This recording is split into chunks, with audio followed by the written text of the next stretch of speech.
Hello everyone, BPSC तंत्र में आपका स्वागत है। आज हम लोग जो करने वाले हैं वो 2 और 3 दिसंबर का करंट अफेयर करने वाले हैं पेपर सीरीज से। चलिए शुरू करते हैं।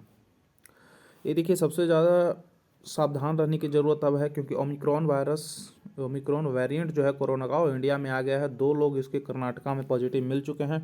हालांकि ये लोग सामान्य रूप से हैं, हल्का फीवर इन लोगों का है, बट ये एक संकेत देता है कि भारत में फिर से कोरोना का एक विभत्स रूप देखने को मिल सकता है। तो आप लोग थोड़ा सतर्क रहिए, अपने आप को सेफ रखिए, मास्क वगैरह का यूज किया कीजिए।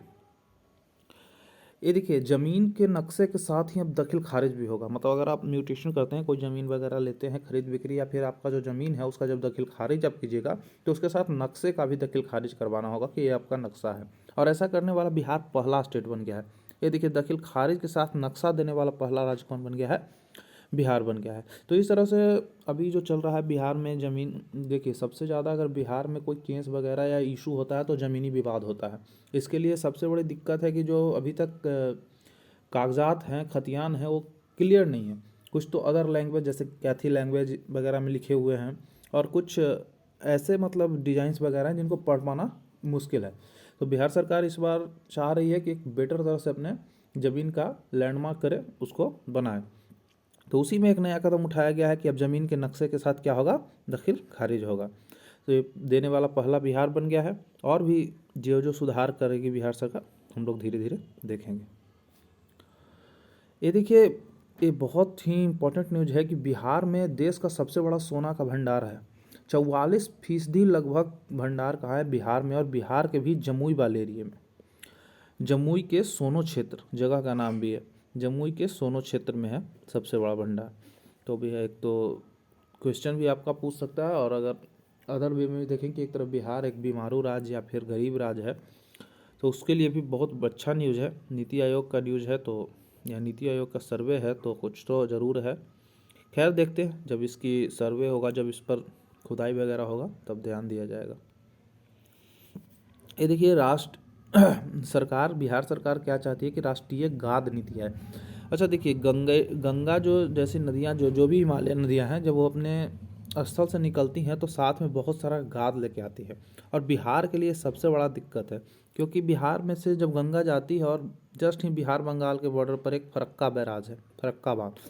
तो होता क्या है कि गाद लेके नदियाँ गई और ये फरक्का बैराज के पास जमा होती हैं, सिल्टेशन होता है, उसके बाद फिर वापस धीरे धीरे बिहार की ओर ही बढ़ती है। इससे काफ़ी ज़्यादा दिक्कत हो रहा है। तो बिहार सरकार चाहती है कि ऐसी कोई गाद नीति लेके आया जाए जिसका निराकरण किया जाए। जैसे कि या तो बिहार में इंटर से पहले ही एक डैम वगैरह बना दिया जाए बिहार या फिर नेपाल में ही निकलते पर, या तो फिर यहाँ जो सिल्ट जमा हो रहा है फरक्का बैराज के पास, इसको साफ सफाई किया जाए ताकि ये सिल्ट वापस बिहार में ना आ पाए। इससे बहुत ज़्यादा दिक्कत होती है। क्या होता है कि नदी का कभी कभी तो रुख बदल जाता है सिल्टेशन के कारण, उसके बाद पीने के पानी में भी उसका पॉल्यूटेंट नज़र आ जाता है। तो इसके लिए सरकार चाहती है कि क्या हो, एक राष्ट्रीय गाद नीति है। और फरक्का बैराज न्यूज में रहा है तो थोड़ा ध्यान में रखिएगा, बंगाल में पड़ता है। ये देखिए, बिहार सरकार मेधा दिवस मनाने जा रही है। हमारे पूर्व राष्ट्रपति डॉक्टर राजेंद्र प्रसाद के जन्मदिन पर ये मनाया जाएगा। अब शायद हर साल मनाया जाएगा 3 दिसंबर को, ठीक है। और इस दिन जो मैट्रिक और इंटर में शायद लगता है टॉप वगैरह करता है, उसको अवार्डेड भी किया जाएगा। तो ये दिन मेधा दिवस के मनाया जा रहा है किसके? राजेंद्र प्रसाद।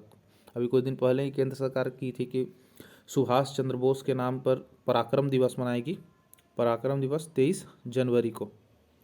तो भी ध्यान में रखना है, क्योंकि जो जो इन सब के साथ हो रहा है, ऐसे महान क्रांतिकारी लोग रहे हैं, इनके नाम, मतलब इनके जयंती को अगर कोई नाम दिया जा रहा है तो काफ़ी इम्पोर्टेंट हो रहा है।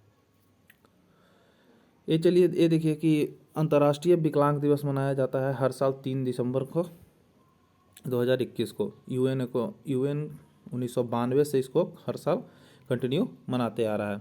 और बिहार में समाज कल्याण विभाग है जो कि हर साल अंतर्राष्ट्रीय विकलांग दिवस मनाती है। तो ध्यान में रखना है 3 दिसंबर को कौन सा दिवस मनाया जाता है? अंतर्राष्ट्रीय विकलांग दिवस। वहीं देखें कि इस बार की अगर थीम जो है पूर्व सहभागिता और समानता, ये इस बार अंतर्राष्ट्रीय विकलांग दिवस की थीम है, पूर्ण सहभागिता और समानता। तो इसको थोड़ा ध्यान रखिएगा, कभी कभी क्वेश्चन ऐसे पूछ लिए जाते हैं कि क्या थीम है या कौन सा दिवस मनाया जाता है। ये देखिए, जमुई की विधायक, इस बार हम लोग देखे थे कि श्रेयसी सिंह जमुई से विधानसभा चुनाव जीती थी, उसके बावजूद इन्होंने अपने खेल को बहुत ज़्यादा ही मतलब कम नहीं होने दिया अपनी खेल की भावना। और 64वीं नेशनल शूटिंग चैंपियनशिप कहाँ हो रहा है? पंजाब के पटियाला में हो रहा है। उसमें कौन सा गोल्ड मेडल जीता है। तो एक तरफ तो विधायकी और दूसरे तरफ खेल, दोनों में निशाना बरकरार रखना एक बहुत ही गर्व की बात है। और याद रखिए कि 64वीं नेशनल शूटिंग चैंपियनशिप क्वेश्चन अगर आपसे बनेगा तो बनेगा कहाँ हो रहा है, तो पंजाब के पटियाला में। और उसमें शूटिंग में स्वर्ण कौन जीती? तो श्रेयसी सिंह। चलिए, ये देखिए बिहार सरकार अब क्या करने जा रही है। एक वर्ड आया है मोनेटाइजेशन। डीमोनेटाइजेशन तो हम लोग सुने थे और भी विनिवेश वगैरह सुने थे, लेकिन ये मोनेटाइजेशन है। बिहार सरकार क्या करेगी? मोनेटाइजेशन करेगी अपनी संपत्तियों को, मतलब उसको लीज पर देगी कोई प्राइवेट पार्टी को, और बदले में जो पैसा आएगा उसको क्या करेगी?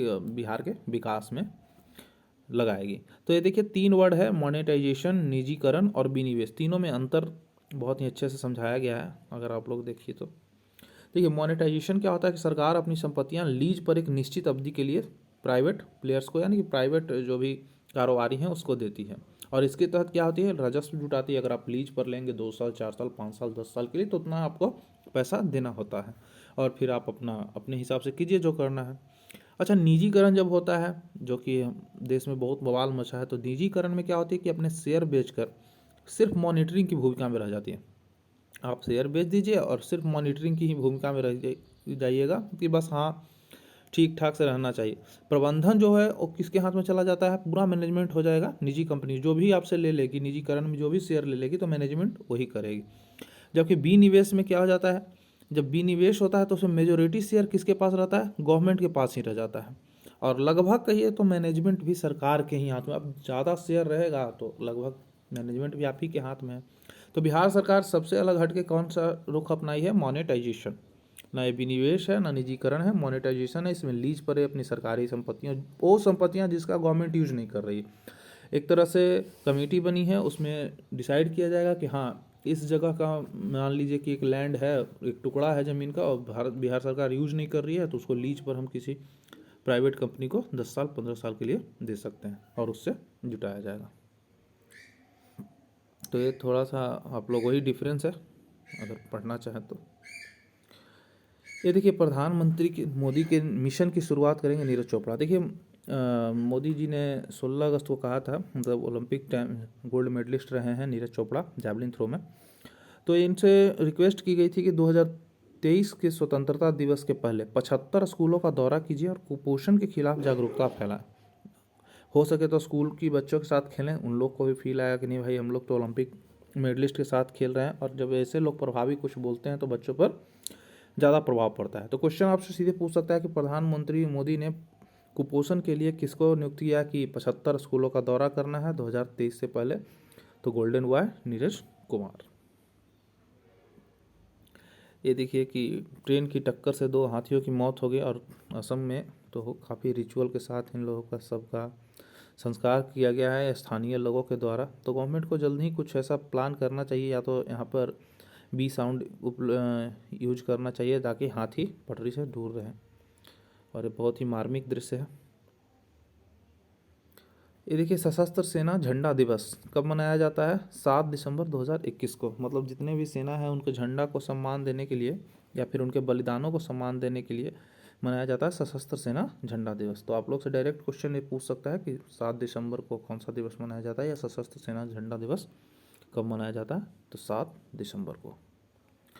एक काफ़ी इंपॉर्टेंट न्यूज है कि अंजू बॉबी जॉर्ज इसको एथलेटिक्स ने वर्ष की सर्वश्रेष्ठ महिला चुना है। सर्वश्रेष्ठ महिला एथलेटिक्स चुना है। ये देखिए अंजू बेबी जॉर्ज।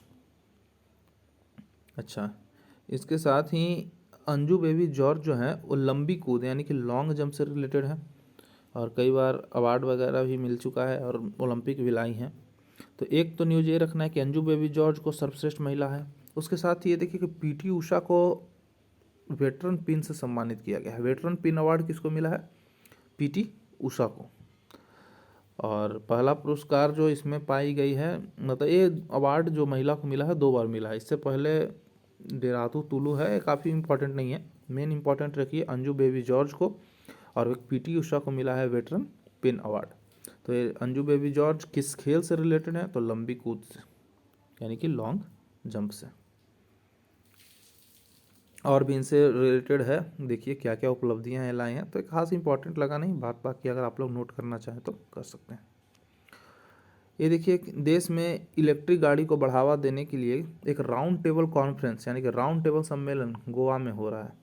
अक्सर हम लोग देखते हैं round table conference Gandhi ji वाला, वो तीनों को छोड़ देना है। ये अलग राउंड टेबल कॉन्फ्रेंस हो रहा है जिसमें राज्य के परिवहन मंत्री जाएंगे और किस तरह से इलेक्ट्रिक गाड़ियों को बढ़ावा देना है उसके लिए मंथन किया जाएगा। कहाँ हो रहा है? तो गोवा में। तो क्वेश्चन आपसे बन सकता है कि राउंड टेबल कॉन्फ्रेंस अभी हाल ही फिलहाल में देखा गया तो कहाँ हुआ? तो गोवा में हुआ। किस लिए हुआ? तो इलेक्ट्रिकल व्हीकल्स के लिए हुआ। और दिल्ली को इस बार इलेक्ट्रिकल व्हीकल का राजधानी घोषित किया गया है, जहाँ केजरीवाल ने कहा है कि हर शायद 3 या 5 याद नहीं है, 3 या 5 किलोमीटर पर चार्जिंग स्टेशन देना है। तो इतना याद रखिएगा कि इलेक्ट्रिकल व्हीकल कैपिटल किसको? दिल्ली को किया गया है। राउंड टेबल कॉन्फ्रेंस गोवा में हो रहा है इलेक्ट्रिकल व्हीकल को लेकर।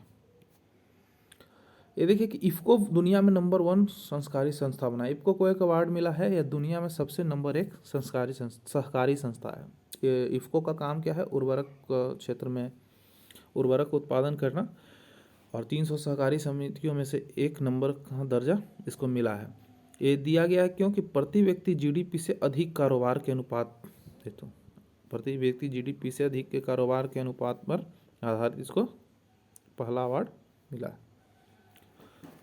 एक काफ़ी इंपॉर्टेंट न्यूज़ है, तुर्की की मुद्रा में गिरावट। पहली बात तो तुर्की काफ़ी ज़्यादा हम लोग से रिलेटेड है, क्योंकि खिलाफत मूवमेंट से लेकर के इतिहास तक में तुर्की का एक अहम योगदान रहा है। और अभी उसकी मुद्रा में अचानक से गिरावट आई। उसकी मुद्रा है लीरा। तो लीरा में क्या हुआ? अचानक से कमी आ गया है, जिसके चलते उसके मंत्री इस्तीफा वगैरह दे दिए। तो हम लोग को एक खास याद नहीं रखना है। पहली बात तो याद रखना है कि तुर्की की जो मुद्रा है वो क्या है? लीरा है, अंकारा है। और उसकी राजधानी अगर देखा जाए तो कौन है? अंकारा है। और अगर थोड़ा सा इससे थोड़ा क्वेश्चन और अगर टफ करेगा तो आपसे पूछ सकता है कि इसके राष्ट्रपति कौन है? तो रजब तैयब एर्दोगान। इतना पूछेगा नहीं, तुर्की का लीरा रखिए याद, अंकारा कैपिटल है। ये देखिए, अगर थोड़ा सा लोकेशन में आप लोगों को दिखाऊं तो तुर्की कहाँ पर है? ये देखिए, ये तुर्की का लोकेशन है। इधर ब्लैक सी से भी टच करता है, इधर मेडिटेरेनियन सी से भी टच करता है। तो ये तुर्की है आपका। यहाँ इंडिया है अपना, भारत से तुर्की ये पड़ रहा है ये एरिया में। चलिए, ये देखिए अभी ये काफ़ी इम्पोर्टेंट है। फीफा वर्ल्ड कप 2022 की मेज़बानी कौन करेगा? तो कतर कर रहा है। कतर कर रहा है, और इसके लिए एक स्टेडियम बहुत इंपॉर्टेंट बनाया है। मतलब बहुत ही अच्छा स्टेडियम है जिसको तोड़ के दोबारा असेंबल किया जा सकता है। और ये दुनिया का पहला है, दोबारा असेंबल होने वाला दुनिया का पहला स्टेडियम। नाम आप लोग को याद रखना है 974 स्टेडियम। इसलिए रखा गया है क्योंकि ये 974 कंटेनर से मिलके बना है, तो 974 इसका नाम है। और देखिए, और ये पहला डिसमाउंटेबल फुटबॉल स्टेडियम होने का दावा करता है, यानी कि इसे तोड़ के दोबारा असेंबल किया जाएगा। तो कहाँ हो रहा है? कतर में बना है। और फीफा 2022 भी कतर में ही होने वाला है। ये देखिए, नॉर्वे के वॉरहोम ने ओलंपिक में जो रिकॉर्ड बनाया गया था, सर्वश्रेष्ठ एथलीट चुने गए। सर्वश्रेष्ठ एथलीट नॉर्वे के वॉरहोम। और जमैका की जो स्प्रिंटर एलन थी, इसको एथलीट ऑफ द ईयर चुना गया, एथलीट ऑफ द ईयर। और देखिए, इसमें एक ये हैं थॉमसन हेरा, इनको world athlete of the year से चुना गया है। तो बहुत ज़्यादा तो यही 3 नाम याद रखिए, और किस गेम से रिलेटेड हैं ये सब उतना पूछेगा नहीं, क्योंकि इसमें इंडिया का अगर कोई रहता तो ज़रूर इम्पोर्टेंट हो जाता। बट 1-2 बार क्वेश्चन पूछ चुका है एथलीट से, क्वेश्चन डायरेक्ट मतलब वर्ल्ड लेवल पर पूछ लेता है। तो नॉर्वे के वॉरहोम को नाम याद रखिए, जिनको मिला है सर्वश्रेष्ठ एथलीट मिला है। जमैका के स्प्रिंटर को एथलीट ऑफ द ईयर, और एक थॉमसन हेरा को world athlete of the year का अवार्ड मिला है। ये देखिए, अमेरिका में पहली बार बायोफ्यूल बायोफ्यूल से उड़ाया गया कहाँ, एक एरोप्लेन उड़ाया गया है यूनाइटेड एयरलाइंस की। यूनाइटेड एयरलाइंस कहाँ से है, यूएसए की है, जो कि शिकागो से कहाँ तक चली है, वाशिंगटन तक यात्रियों को लेके उड़ी है। इसमें पहली बार 100% बायोफ्यूल का इस्तेमाल किया गया है। तो ये क्वेश्चन के साथ साथ एक अच्छा इन्फॉर्मेशन है कि एक तरफ जहाँ पेट्रोल और डीजल की कमी से हम लोग जूझ रहे हैं, साथ ही साथ उसके प्रदूषण से जूझ रहे हैं, एक तरफ हम लोग कार्बन कम करने की बात कर रहे हैं, तो अगर बायोफ्यूल का उपयोग धीरे धीरे प्रचलन बढ़ता है तो काफ़ी अच्छा है हमारे पृथ्वी के लिए। ये देखिए, पाकिस्तान को 2022 G77 का अध्यक्ष चुना गया है। हालांकि ये देश को कभी कोई अध्यक्ष तो चुना जाता नहीं है, लेकिन पहली बार शायद मिल रहा है किसको G77 का अध्यक्षता करेगा। बस नाम याद रखिएगा कि G77 का अध्यक्ष कौन है, 2022 में होगा तो पाकिस्तान है। ये देखिए, एक सर्वे आया है कि सबसे दुनिया का महंगा शहर तेल अवीव है। इजराइल की राजधानी है तेल अवीव, तो ये सबसे महंगा है जीवन यापन के शहर से, तो ध्यान में थोड़ा रखिएगा तेल अवीव। ये देखिए, निजामुद्दीन बस्ती, दिल्ली का एक जो निजामुद्दीन बस्ती है, इसको मिला है यूनेस्को का अवार्ड ऑफ एक्सीलेंस। ये यूएन के द्वारा ही दिया जाता है, यूनेस्को के द्वारा ही। Asia Pacific awards for cultural heritage conservation में एक्सीलेंस कैटेगरी में अवार्ड किसको मिला है, दिल्ली के निजामुद्दीन को। अच्छा, इसके यहाँ क्या क्या इंपॉर्टेंट है, कुछ कुछ बहुत सारा इंपॉर्टेंट है। तो 64 खंबा हो गया, निजामुद्दीन की बावड़ी हो गया, जमात खाना हो गया, ये सब काफ़ी इंपॉर्टेंट चीज़ है जो कि आपसे डायरेक्ट भी क्वेश्चन पूछ सकता है कि 64 खंबा कहाँ देखने को मिलता है, तो निजामुद्दीन की बावड़ी कहाँ है, जमात खाना कहाँ है। या फिर ऐसे भी पूछ सकता है कि यूनेस्को ने इस बार अवार्ड ऑफ एक्सीलेंस किसे दिया, Asia Pacific awards for cultural heritage conservation. तो ध्यान में रखना है, डायरेक्ट क्वेश्चन बन सकता है। और ये आज का सबसे अंतिम न्यूज कि यूपी में एक सड़क बनी, उसके उद्घाटन के लिए पहुंचे जो भी चीफ गेस्ट थे, तो उन्होंने जब नारियल तोड़ा तो नारियल तो टूटा नहीं बल्कि सड़क ही टूट गई। तो धन्य है हमारे देश के इंजीनियर या फिर जो कह लीजिए। तो चलिए, आज के लिए बस इतना ही।